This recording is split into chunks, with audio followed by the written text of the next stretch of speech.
যে সমস্ত ভাইরা বিয়ে করছেন বা করবেন, কিন্তু আপনারা কিছুতেই আপনার বউর বা গার্লফ্রেন্ডের এই যে মনের কথা এই যে বুঝতেই উঠতে পারতেছেন না।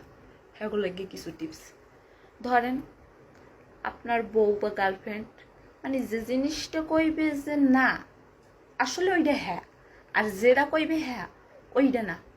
ধরেন আপনি আপনার বউরে কইলেন বা গার্লফ্রেন্ডরে কইলেন যে চলো আজকে মোরা ঘুরতে যাই, কিন্তু হে কইবে না না আমি যাবো না।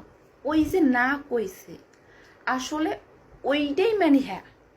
আপনি যদি বলেও হ্যাঁ ওই না মানে না আসলে না বুঝছে আমি না জানি, তই তো বাঁচবে আসল কাজছে।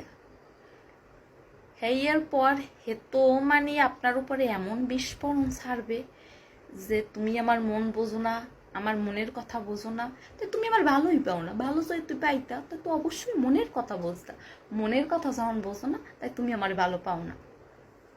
এরপর চলেন, ধরেন কোনো কারণে আম্মেগো মধ্যে ঝামেলা বাজছে, এখন আম্মের বউ বা গার্লফ্রেন্ড আম্মের সব কিছু দিয়া মানে ব্লক করছে, ফেসবুক হোয়াটসঅ্যাপ নাম্বার মানে এভরিথিং ব্লক করে দিতেছে।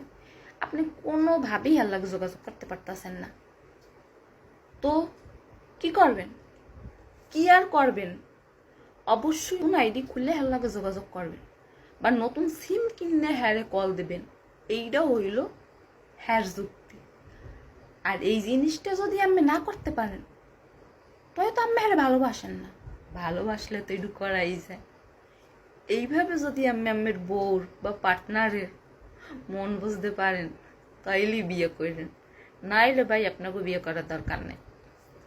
যদি করেনও এ সংসার টিকবে না।